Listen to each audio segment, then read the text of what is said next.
সুপ্রিয় দর্শক শ্রোতা, জিআর মামলা সম্পর্কে অবগত আছেন সংশ্লিষ্ট সকলেই।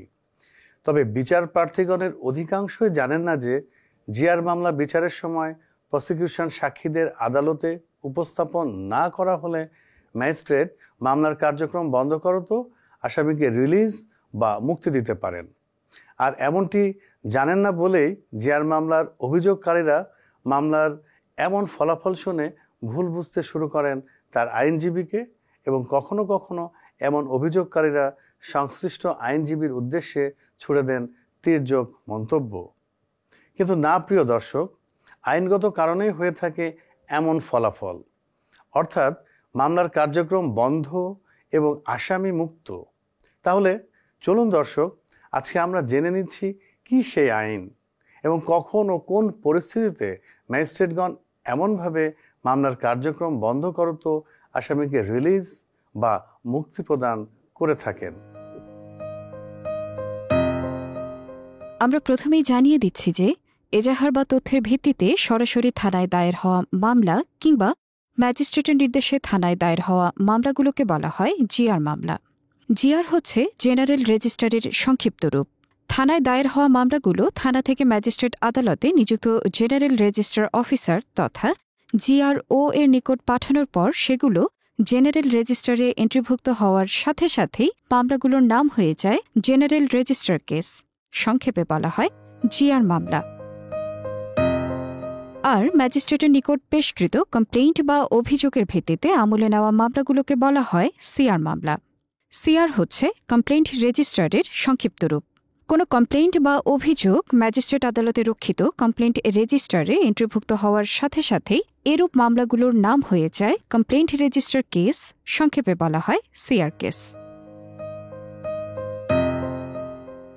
মামলা জিআর কিংবা সিআর যাই হোক না কেন, সিআরপিসির দ্বিতীয় তফসিলের ৮ নম্বর কলাম মোতাবেক সাধারণত ৫ বছর পর্যন্ত কারাদণ্ডে দণ্ডনীয় অপরাধের বিচার হয় ম্যাজিস্ট্রেটের আদালতে, আর ৫ বছরের অধিক কারাদণ্ড থেকে যাবজ্জীবন বা মৃত্যুদণ্ডে দণ্ডনীয় অপরাধের বিচার হয় কোর্টস অফ সেশন বা দায়রা আদালতে। ম্যাজিস্ট্রেট আদালতের বিচার সম্পর্কিত বিধানাবলী সন্নিবেশিত করা হয়েছে 1898 সালের কোড অফ ক্রিমিনাল প্রসিডিওর তথা সিআরপিসির 241 থেকে 250 ধারায়, আর দায়রা আদালতের বিচার সম্পর্কিত বিধানাবলী সন্নিবেশিত করা হয়েছে 265A থেকে 265L ধারায়। আমাদের আলোচ্য বিষয় তথা মামলার কার্যক্রম বন্ধ এবং আসামিকে মুক্তিদান সম্পর্কিত বিধানটি ম্যাজিস্ট্রেট আদালতের বিচার সম্পর্কিত একটি বিধান, যেটি সন্নিবেশিত করা হয়েছে 249 ধারায়। সঙ্গত কারণে আমরা প্রথমেই 249 ধারাটি হুবহু পড়ছি এখানে। ধারাটির শিরোনাম হচ্ছে power to stop proceedings when no complainant, তথা অভিযোগকারী না থাকলে কার্যক্রম বন্ধ করার ক্ষমতা। এরপর ধারাটিতে বলা হয়েছে in any case instituted otherwise than upon complaint a metropolitan magistrate, a magistrate of the first class, or with the previous sanction of the chief judicial magistrate, any other judicial magistrate may for reasons to be recorded by him stop the proceedings at any stage without pronouncing any judgment either of acquittal or conviction, and may thereupon release the accused. অর্থাৎ অভিযোগের ভিত্তিতে ব্যতীত অন্যভাবে দায়েরকৃত যে কোনো মামলায় একজন metropolitan magistrate, একজন প্রথম শ্রেণীর ম্যাজিস্ট্রেট অথবা চিফ জুডিশিয়াল ম্যাজিস্ট্রেটের পূর্ব অনুমোদন সাপেক্ষে অন্য কোনো জুডিশিয়াল ম্যাজিস্ট্রেট তার কর্তৃক কারণসমূহ লিপিবদ্ধ করত খালাস বা দণ্ডের কোনো রায় প্রচার ব্যতি রেখে যে কোনো পর্যায়ে কার্যক্রম বন্ধ করতে পারবেন এবং অতঃপর আসামিকে মুক্তি দিতে পারবেন। বোধগম্যতার সুবিধার্থে আমরা এখানে ধারাটি ভেঙে ভেঙে পড়ছি। দেখুন, ধারাটি শুরুতেই বলা হচ্ছে মামলার প্রকৃতির কথা, in any case instituted otherwise than আপন কমপ্লেইন্ট, তথা অভিযোগের ভিত্তিতে ব্যতীত অন্যভাবে দায়েরকৃত যে কোনো মামলা। তার মানে হচ্ছে এখানে কমপ্লেইন্ট বা অভিযোগের ভিত্তিতে দায়ের হওয়া সিআর মামলাকে বাদ দিয়ে অন্যভাবে দায়ের হওয়া মামলার কথা বলা হচ্ছে। অন্যভাবে দায়েরকৃত মামলা বলতে এখানে জিআর মামলার কথা বলা হচ্ছে। যদিও ধারাটির শিরোনামে কমপ্লেইনেন্ট বা অভিযোগকারী শব্দটি ব্যবহার করা হয়েছে এবং যার দ্বারা এরূপ মনে হতে পারে যে সিআর মামলার ক্ষেত্রে যেহেতু কমপ্লেইনেন্ট বা অভিযোগকারী শব্দটি ব্যবহৃত হয়ে থাকে সেহেতু ২৪৯ ধারার বিধানটি সিআর মামলার ক্ষেত্রে প্রযোজ্য। কিন্তু ধারাটির এই অংশ থেকে পরিষ্কার হয়ে যায় যে ২৪৯ ধারার বিধানটি কেবলমাত্র জিআর মামলার ক্ষেত্রে প্রযোজ্য, যেটি সিআর মামলার ক্ষেত্রে প্রয়োগের কোনো সুযোগ নেই। এরপর বলা হয়েছে কোন প্রকারের ম্যাজিস্ট্রেটগণ প্রয়োগ করতে পারবেন ক্ষমতাটি সেই বিষয়ে।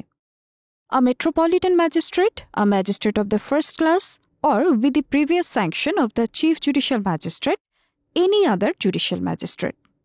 অর্থাৎ মেট্রোপলিটন ম্যাজিস্ট্রেট, প্রথম শ্রেণীর ম্যাজিস্ট্রেট অথবা চিফ জুডিশিয়াল ম্যাজিস্ট্রেটের পূর্ব অনুমোদন সাপেক্ষে অন্য কোনো জুডিশিয়াল ম্যাজিস্ট্রেট ২৪৯ ধারায় প্রদত্ত ক্ষমতাটি প্রয়োগ করতে পারবেন। এরপর বলা হচ্ছে এই প্রকারের ম্যাজিস্ট্রেটগণ may for reasons to be recorded by him, অর্থাৎ তার কর্তৃক কারণসমূহ লিপিবদ্ধ করত, stop the proceedings at any stage without pronouncing any judgment either of acquittal or conviction and may thereupon release the accused. অর্থাৎ খালাস বা দণ্ডের কোনো রায় প্রচার ব্যতি রেখে যে কোনো পর্যায়ে কার্যক্রম বন্ধ করতে পারবেন এবং অতঃপর আসামিকে মুক্তি দিতে পারবেন। এখানে খেয়াল করে দেখুন ধারাটিতে অ্যাট এনি স্টেজ তথা যে কোনো পর্যায়ে অভিব্যক্তিটি ব্যবহার করা হয়েছে। এই অ্যাট এনি স্টেজ বা যে কোনো পর্যায়ে অভিব্যক্তিটির দ্বারা মূলত ট্রায়াল বা বিচার পর্বের কথা বলা হচ্ছে, কেননা ২৪৯ ধারার বিধানটি সিআরপিসির ২০তম অধ্যায়ের ২৪১ থেকে ২৫০ ধারার অন্তর্গত একটি বিধান, যে অধ্যায়ে ম্যাজিস্ট্রেট কর্তৃক বিচারের বিধানাবলী বিধৃত করা হয়েছে। সুতরাং ধারাটিতে ব্যবহৃত অ্যাট এনি স্টেজ বা যে কোনো পর্যায়ের অভিব্যক্তিটির দ্বারা ফৌজদারি মামলার তদন্তকালীন সময় কিংবা প্রি ট্রায়াল স্টেজ বা প্রাক বিচার পর্বকে বোঝায় না।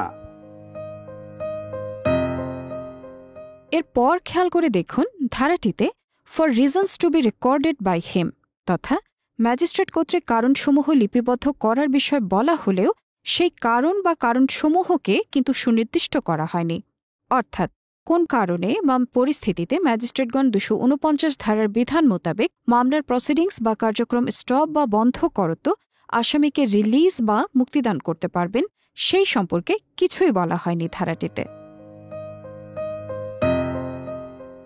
তবে অধস্তন ফৌজদারি আদালতসমূহের রীতি ও পদ্ধতি নিয়ন্ত্রণের জন্য বাংলাদেশ সুপ্রিম কোর্ট কর্তৃক প্রণীত ক্রিমিনাল রুলস অ্যান্ড অর্ডার্স 2009 তথা সিআরআরও এর ৬৩৮ বিধি ২ উপবিধিটিতে বলা হয়েছে,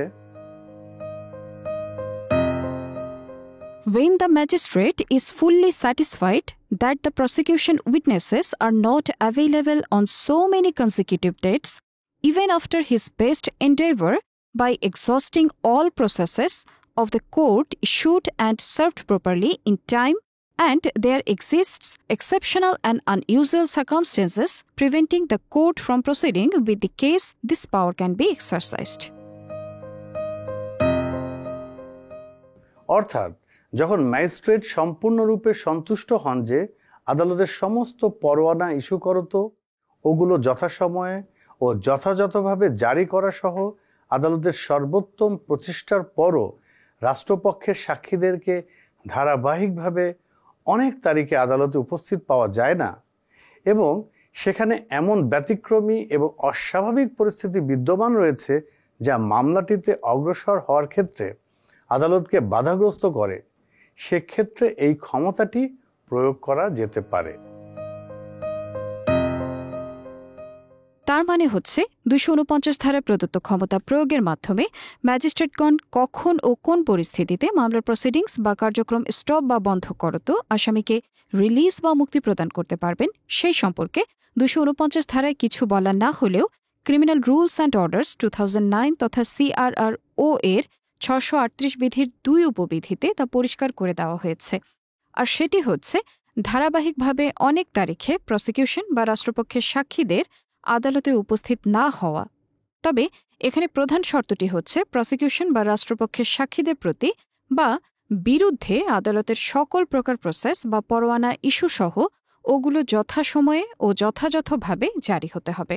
এখানে আদালতের সকল প্রসেস বা পরোয়ানা বলতে সামন্স, উইটনেস ওয়ারেন্ট সংক্ষেপে ডব্লিউডব্লিউ এবং নন বেইলেবল উইটনেস ওয়ারেন্ট সংক্ষেপে এনবিডব্লিউডব্লিউকে বোঝানো হচ্ছে। সুপ্রিয় দর্শক, আমরা চলে এসেছি এপিসোডটির শেষের দিকে। তবে বিদায় নেওয়ার আগে আমরা এখানে একটা সম্ভাব্য জিজ্ঞাসার উত্তর দিয়ে যাচ্ছি, আর সেটি হচ্ছে 249 ধারায় প্রদত্ত ক্ষমতা প্রয়োগ করত ম্যাজিস্ট্রেট যদি মামলার প্রসিডিংস বা কার্যক্রম স্টপ বা বন্ধ করত আসামিকে রিলিজ বা মুক্তি প্রদান করেন, সেক্ষেত্রে ইনফরমেন্ট বা সংবাদদাতার করণীয় কি? অর্থাৎ এরূপ আদেশের বিরুদ্ধে ইনফরমেন্ট বা সংবাদদাতা কি পদক্ষেপ গ্রহণ করতে পারেন? এরূপ ক্ষেত্রে ইনফরমেন্ট বা সংবাদদাতার করণীয় সম্পর্কে দুটি ভিন্ন মত পরিলক্ষিত হয়। প্রথম মতটি হচ্ছে এরূপ যে, যেহেতু ধারাটিতে স্টপ বা বন্ধ অভিব্যক্তিটি ব্যবহার করা হয়েছে, সেহেতু উপযুক্ত ক্ষেত্রে প্রসিডিংস বা কার্যক্রম আবার আরম্ভ করা যাবে। অর্থাৎ রাষ্ট্রপক্ষ যদি পরবর্তীকালে সাক্ষী উপস্থাপন করতে পারে, সেক্ষেত্রে মামলার কার্যক্রম আবার শুরু করা যাবে। এই মতটি ইন্ডিয়ান সুপ্রিম কোর্ট দ্বারা প্রতিষ্ঠিত। দ্বিতীয় মতটি হচ্ছে যে 249 ধারা মোতাবেক ম্যাজিস্ট্রেট যদি মামলার প্রসিডিংস বা কার্যক্রম একবার স্টপ বা বন্ধ করে দেন, সেক্ষেত্রে তিনি আর উক্ত কার্যক্রম চালু করতে পারবেন না। দ্বিতীয় মত বা সিদ্ধান্তটি বাংলাদেশ সুপ্রিম কোর্টের আপিল বিভাগ কর্তৃক প্রদত্ত, যা Niyamat Ali Sheikh and others versus Begum Enayetun Noor and others মামলায় প্রদান করা হয়েছে, যেখানে বলা হয়েছে, once the magistrate has stopped the proceeding and released the accused, there is no scope for revival of the case by him। অর্থাৎ একবার যদি ম্যাজিস্ট্রেট কার্যক্রম বন্ধ করেন এবং আসামিকে মুক্তি দান করেন, সেক্ষেত্রে উক্ত ম্যাজিস্ট্রেট কর্তৃক কার্যক্রম পুনরুজ্জীবিত করার কোনো সুযোগ নেই। যদিও Niyamat Ali Sheikh and others versus Begum Enayetun Noor and others মামলাটির সিদ্ধান্তটি প্রকৃতপক্ষে সিআরপিসির 249 ধারার অধীন কার্যক্রম বন্ধ বিষয়ক ছিল না, বরং উক্ত মামলার সিদ্ধান্তটি ছিল 339 ধারার 4 উপধারার বিধান সম্পর্কে, যেখানে 339 ধারার 1 উপধারায় উল্লেখিত 180 দিনের মধ্যে ম্যাজিস্ট্রেট কর্তৃক বিচার কার্যক্রম সম্পন্ন না করার ক্ষেত্রে কার্যক্রম শ্যাল স্ট্যান্ড স্টপ তথা বন্ধ হবে মর্মে বলা হয়েছে, যেখানে 249 ধারায় মে স্টপ তথা বন্ধ করতে পারেন অভিব্যক্তিটি ব্যবহার করা হয়েছে। তবে মাননীয় আপিল বিভাগ অবিটার ডিক্টা তথা প্রসঙ্গক্রমে এমনটা বলেছেন যে, But the legal effect of the above quoted words in Section 339C and the provisions of Section 249 remains the same, namely that the same proceeding can be revived by a legislative mandate। অর্থাৎ কিন্তু 339C ধারায় উদ্ধৃত শব্দগুলো এবং 249 ধারার বিধানটির আইনি প্রভাব একই থাকে, সুতরাং উক্ত কার্যক্রম আইনসভার ম্যান্ডেটের মাধ্যমে পুনরুজ্জীবিত করা যেতে পারে। তার মানে এখানে মাননীয় আপিল বিভাগ বলছেন, 249 ধারা মোতাবেক মামলার কার্যক্রম একবার স্টপ বা বন্ধ হয়ে গেলে সংসদ কর্তৃক এই উদ্দেশ্যে কোনো বিধান প্রণয়ন ব্যতীত উক্ত কার্যক্রম আর একই ম্যাজিস্ট্রেট কর্তৃক পুনরায় চালু করা যাবে না। আর এই মামলা মাননীয় আপিল বিভাগ কর্তৃক প্রদত্ত এই সিদ্ধান্তটি বরাত দিয়েই ক্রিমিনাল রুলস অ্যান্ড অর্ডার্স 2009 তথা CRRO এর 638 বিধির 2 উপবিধিতে বলা হচ্ছে, once the magistrate has stopped the proceeding and released the accused, there is no scope for revival of the case by him as decided in the case of Niyamat Ali Sheikh and others versus Begum Inayatun Noor and others।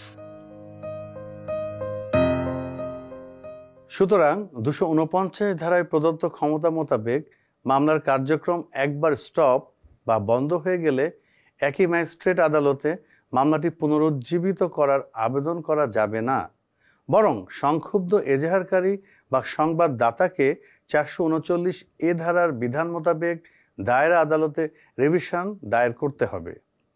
রিভিশনের রায়ে যদি দায়রা আদালত ম্যাজিস্ট্রেটের আদেশটিকে বাতিল করে দেয়, তাহলেই কেবল পুনরায় চালু হতে পারে এরূপ বন্ধ মামলার বিচার কার্যক্রম, অন্যথায় নয়। সুপ্রিয় দর্শক শ্রোতা, এই হচ্ছে রাষ্ট্রপক্ষের সাক্ষীর অনুপস্থিতিতে জিআর মামলার কার্যক্রম স্টপ বা বন্ধ করত, আসামিকে রিলিজ বা মুক্তিদানের ক্ষমতা সম্পর্কিত সিআরপিসির 249 ধারার বিধান বিষয়ক আমাদের বিস্তারিত পরিবেশনা। আমরা আশা করি এপিসোডটি থেকে আপনারা এই বিষয়ে লাভ করেছেন একটি স্পষ্ট ধারণা। বিদায় নিচ্ছে আমরা এখানেই। সবাই নিরাপদ থাকুন আর যুক্ত থাকুন ল টিউব বিডির সঙ্গে আমাদের শ্রান্তিহীন পথ চলায়।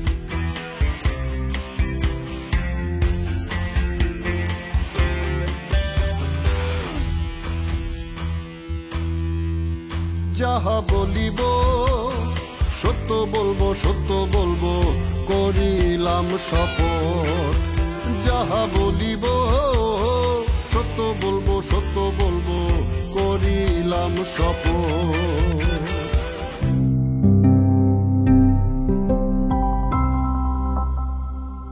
LawTube PD, let our experience be your guide.